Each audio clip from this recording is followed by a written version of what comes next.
Salam Bapak Ibu semuanya. Selamat berjumpa. Kita akan mengawali ibadah keluarga pada saat hari ini. Marilah kita persiapkan hati kita saat teduh untuk kita semua. Ibadah keluarga pada saat ini kami lakukan dengan menyebut nama Allah yang menciptakan langit dan bumi. Kiranya senantiasa kasih karunia yang datangnya dari Tuhan kita Yesus Kristus beserta persekutuan Roh Kudus menyertai kita semua. Mari Bapak Ibu, kita pujikan nama Tuhan. Kita memakai kidung jemaat nomor 10. Kita pujikan bait yang pertama saja.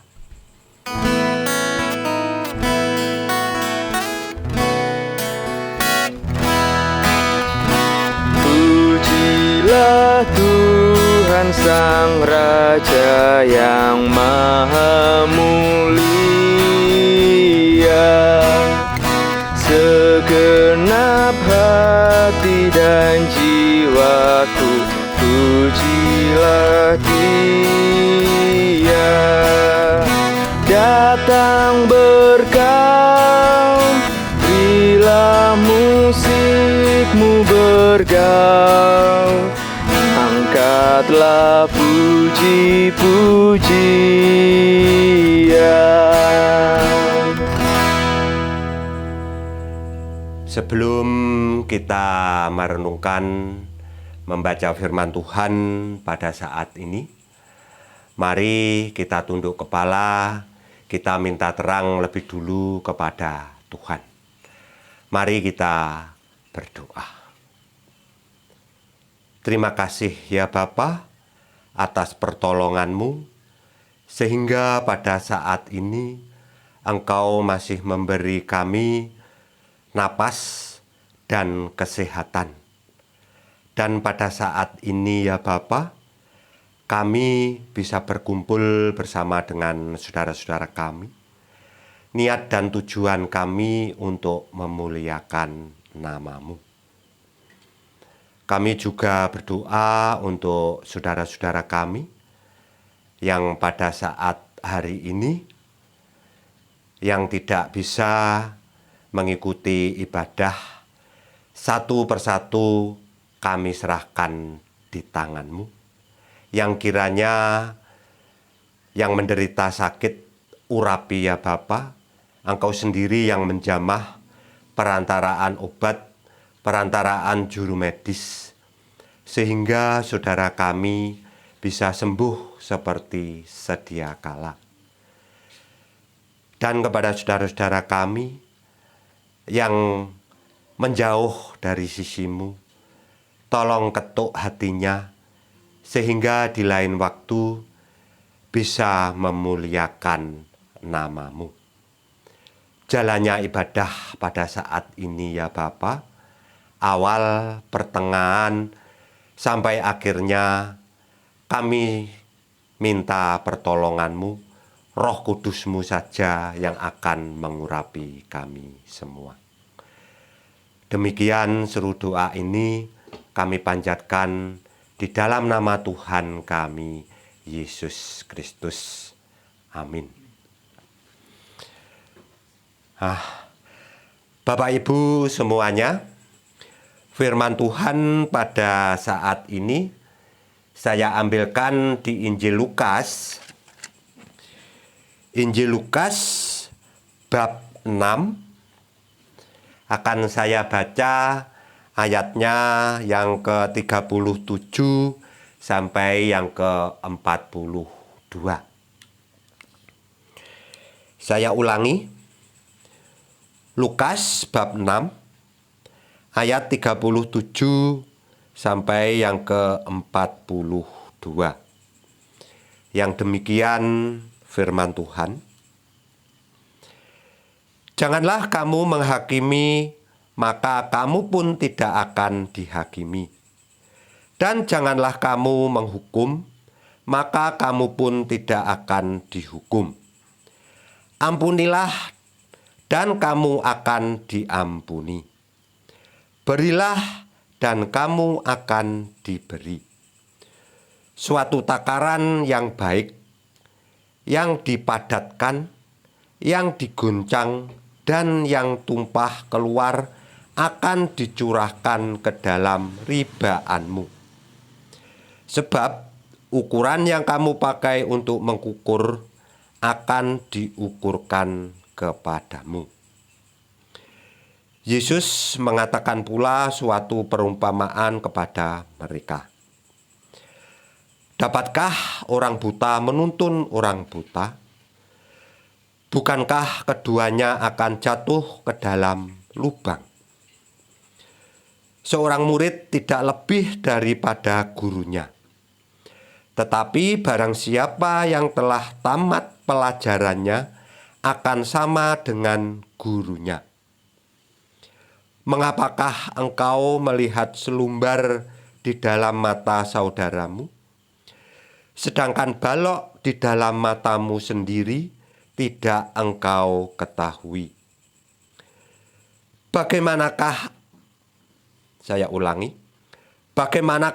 engkau dapat berkata kepada saudaramu, "Saudara, biarlah aku mengeluarkan selumbar yang ada di dalam matamu," padahal balok yang di dalam matamu tidak engkau lihat? Hai orang munafik, keluarkanlah dahulu balok dari matamu, maka engkau akan melihat dengan jelas untuk mengeluarkan selumbar itu dari mata saudaramu. Demikian Bapak Ibu yang terkasih, firman Tuhan pada saat ini. Bapak Ibu, ini ada sebuah cerita. Nanti kita bisa mengambil hikmah dari sebuah cerita itu. Ceritanya begini Bapak Ibu. Di dusun terpencil, hiduplah seorang ayah dan seorang anak. Jadi ayah ini sudah duda. Beliau mempunyai peliharaan yaitu berupa kuda. Kudanya cuma satu Bapak Ibu. Nah, kudanya ini berwarna putih dan sangatlah bagus. Di kampung itu paling bagus adalah kuda dari Bapak Duda itu tadi.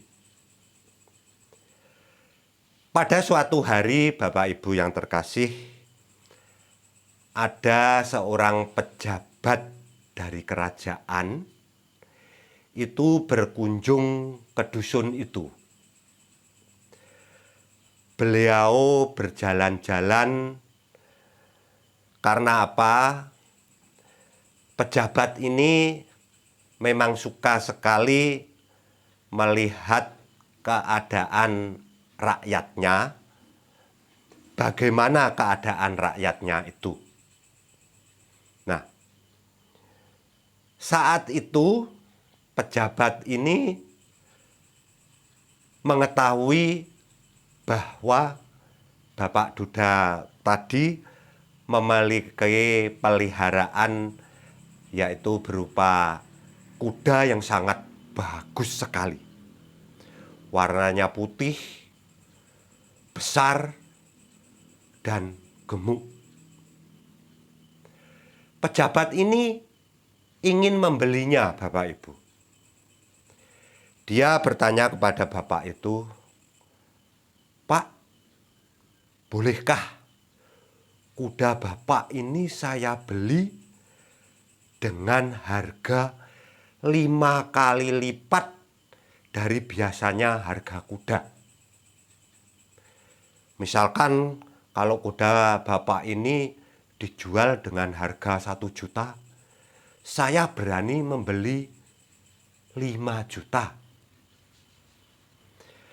Ternyata bagaimana jawaban dari bapak itu, saudara-saudara? Bapak ini berkata dengan sabar, "Maaf Pak, kuda ini hanya satu-satunya peliharaan saya, juga peliharaan anak saya. Sampai kapanpun tidak akan saya jual." Akhirnya Bapak Ibu yang terkasih, pejabat ini pun tidak memaksa. Tidak memaksa kehendaknya, tidak ingin memiliki kuda itu. Biasanya kalau pejabat kepingin, bisa saja untuk memiliki barang sesuatu milik orang lain. Apalagi dia seorang pejabat yang sangat tinggi. Tetapi beliau tidak, karena dia baik hati. Ya, kalau Bapak tidak mau menjual, enggak apa-apalah. Karena ini barang milik Bapak yang paling Bapak sukai, hanya satu-satunya. Akhirnya pejabat itu pulang ke kerajaannya. Nah, warga dusun itu Bapak Ibu yang terkasih, jadi kalau bahasa Jawanya itu umek. Karena apa? Warga dusun itu menghakimi atau maidu atau menyalahkan dari Bapak Duda itu tadi.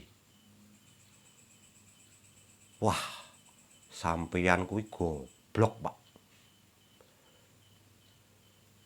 Lah wong kuda kamu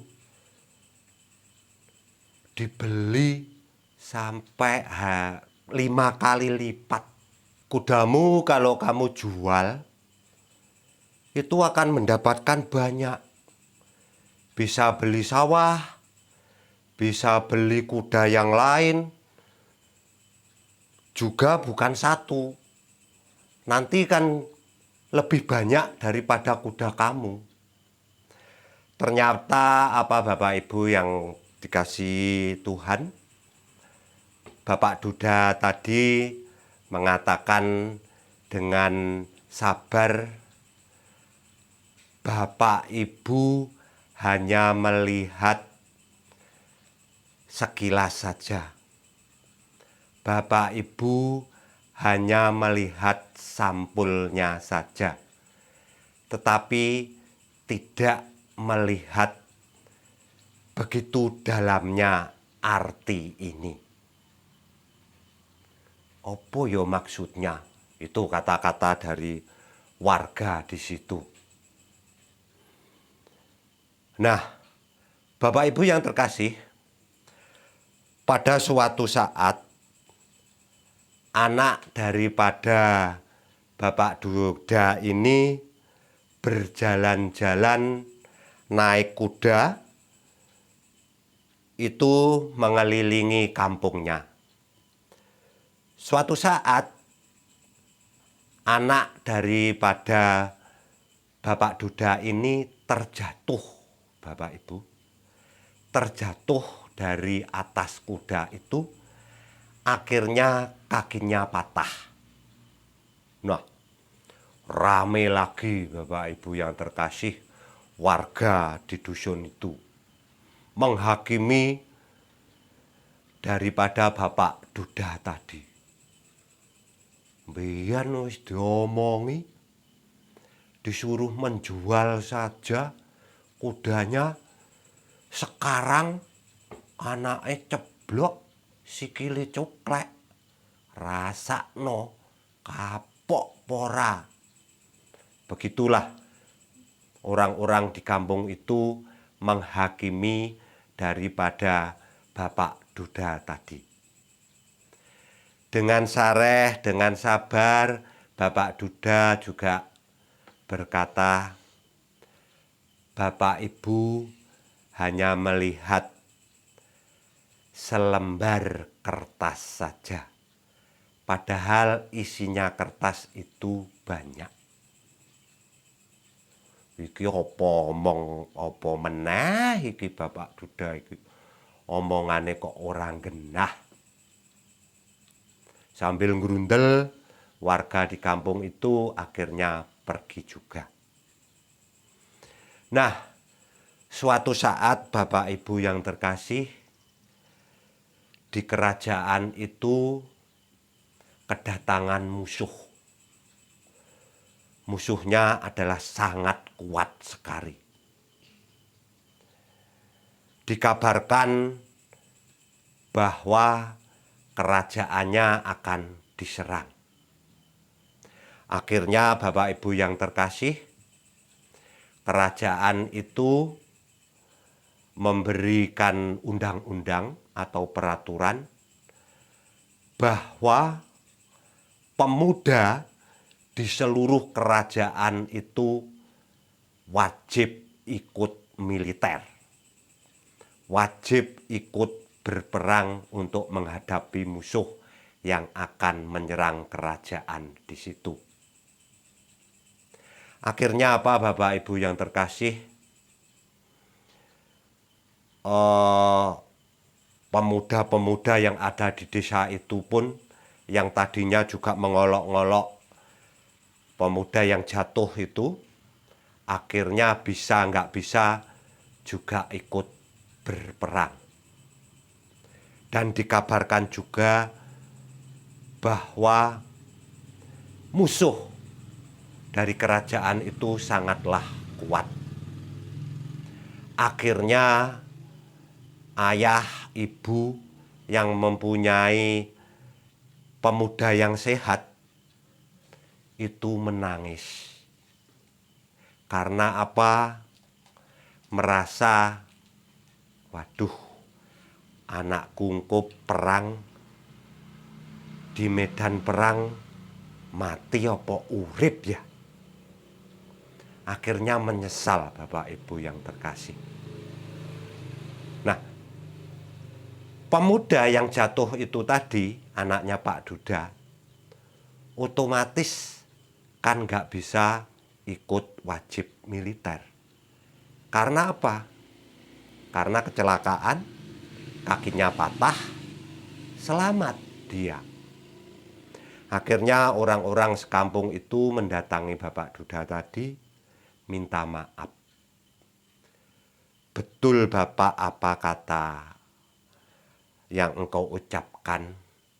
Saya hanyalah melihat selembar kertas saja, melihat covernya saja. Padahal di dalam kertas itu masih banyak, masih dalam sekali, seperti yang engkau ucapkan. Saya telah mengolok-ngolok Bapak. Saya telah membodohi Bapak. Dengan sabar Bapak berkata dengan peribahasa seperti itu. Ternyata dalam sekali peribahasa yang Bapak ucapkan kepada saya. Baru semua orang sekampung ini tahu. Kita tidak boleh melihat kelakuan orang itu hanya sekilas. Jadi selembar itu adalah sekilas. Ternyata masih banyak, sangatlah dalam arti dari perkataan Bapak itu. Itulah Bapak Ibu yang terkasih, cerita sebagai pengantar untuk renungan pada saat ini. Nah, untuk hikmahnya atau inti cerita itu Bapak Ibu bisa kita petik, yaitu janganlah kita itu mudah sekali untuk menghakimi orang lain. Memang penak, maido itu paling penak. Nggak usah belajar, nggak usah sinau, wis garek ngelokne wis. Anak kecil pun bisa. Tetapi ada hikmahnya Bapak Ibu yang terkasih daripada perilaku orang lain itu. Maka dari itu sekali lagi, janganlah kita mudah sekali untuk menghakimi orang lain. Karena apa? Di dalam Alkitab ini tadi Tuhan mengatakan bahwa kalau kita menghakimi orang lain, takarannya akan ditakarkan kepada kita semua. Amin, saudara-saudara. Demikianlah firman Tuhan pada saat ini. Mari Bapak Ibu kita sambut, kita respon renungan tadi. Kita memakai kidung jemaat nomor 246 sambil kita mengumpulkan persembahan, kita pujikan bait yang pertama saja.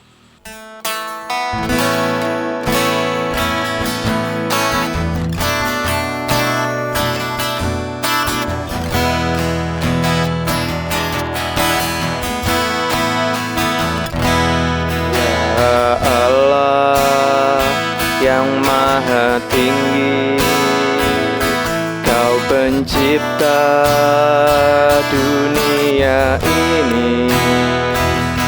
Kami juga Tuhan ciptakan agar Dikau tetap dipuji. Engkau Bapa yang memberkati tiap orang yang rendah hati. Tolonglah kami sekarang ini dan selamanya.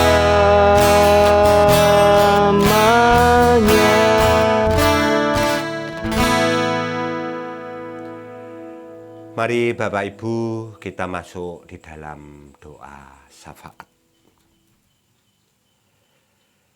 Kali lagi ya Bapa, ucapan terima kasih kami panjatkan kehadirat-Mu, di mana pada saat ini kami telah merenungkan firman-Mu. Mudah-mudahan ya Bapa, firman-Mu tadi dapat meresap di hati kami masing-masing, dan firman-Mu tadi dapat menjadi tuntunan di dalam kehidupan kami sehari-hari. Saat ini ya Bapa, kami berdoa untuk jemaat-Mu di Jemaat Jatiringin ini. Program-program yang telah tersusun ya Bapa, Engkau sendiri yang akan memberi untuk pembiayaannya, sehingga kami warga-Mu jemaat ini bisa menjalankan program-program yang telah tersusun di PKT jemaat kami. Dan kami juga berdoa untuk anak-anak-Mu di jemaat ini yang masih duduk di bangku sekolah. Engkau sendiri ya Bapa yang menuntunnya. Engkau sendiri yang memberi kepandaian kepada anak-anak kami semua yang sudah menghadapi ujian dan menunggu hasil ujiannya. Engkau sendiri ya Bapa yang akan memberi hasil untuk ujian anak-anak kami ini, sehingga nantinya bisa naik kelas. Dan yang lulus akan meneruskan ke jenjang yang lebih tinggi lagi. Engkau sendiri yang membuka jalannya. Dan untuk anak-anak kami yang mau mencari pekerjaan, Engkau sendiri ya Bapa yang menuntunnya, sehingga anak-anak kami bisa bekerja sesuai dengan bidangnya masing-masing. Kami juga berdoa untuk Bapak Ibu kami yang sudah sepuh. Engkau sendiri ya Bapa yang melindungi di dalam kehidupannya. Engkau sendiri yang menghibur hatinya, sehingga Bapak Ibu kami yang sudah sepuh ini merasa tidak kesepian untuk melanjutkan hidupnya. Bapa, kami juga berdoa untuk bangsa dan negara kami. Engkau sendiri yang tahu ya Bapa, pada saat ini bangsa dan negara kami, bahkan di negara lain pun, pandemi corona, Engkau sendiri yang akan menghilangkan dari negara kami, sehingga kami bisa aktivitas seperti sedia kala, tidak takut lagi. Tolong ya Bapa, Engkau usir pandemi corona ini dari negara tercinta ini. Kami juga sudah mengumpulkan persembahan. Engkau sucikan ya Bapa persembahan ini, sehingga bisa memperlebar kerajaan-Mu, khususnya di jemaat-Mu Jatiringin ini. Ampuni segala dosa kami, baik perbuatan kami, tingkah laku kami, tutur kata kami yang tidak berkenan di hadapan Engkau. Engkau sendiri ya Bapa yang akan menghapus dosa-dosa kami dari tubuh ini, sehingga kami pantas untuk mengikuti Engkau. Demikian ya Bapa, seluruh doa ini hanya kami panjatkan di dalam nama Tuhan kami, Yesus Kristus. Amin.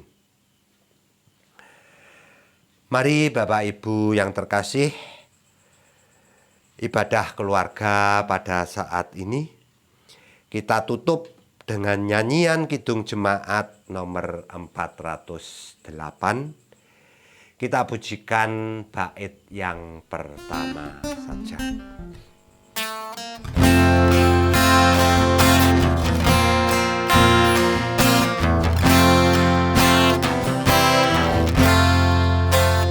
Di jalanku ku diiring oleh Yesus Tuhanku.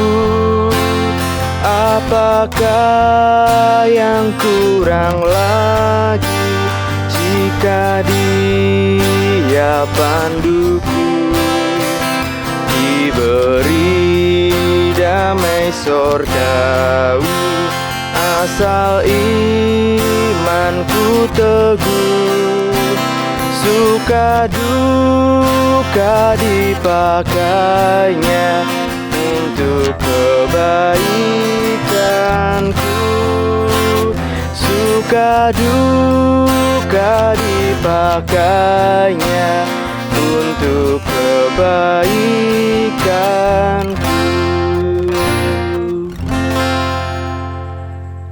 Sebelum kita undur dari ibadah keluarga saat ini Bapak Ibu, marilah kita menerima berkat dari Tuhan melalui hamba-Nya. Kiranya kasih karunia yang asalnya dari Allah Bapa, dari Tuhan kita Yesus Kristus Sang Putra, beserta persekutuan Roh Kudus, menyertai kita semua, mulai detik ini sampai selama-lamanya. Amin.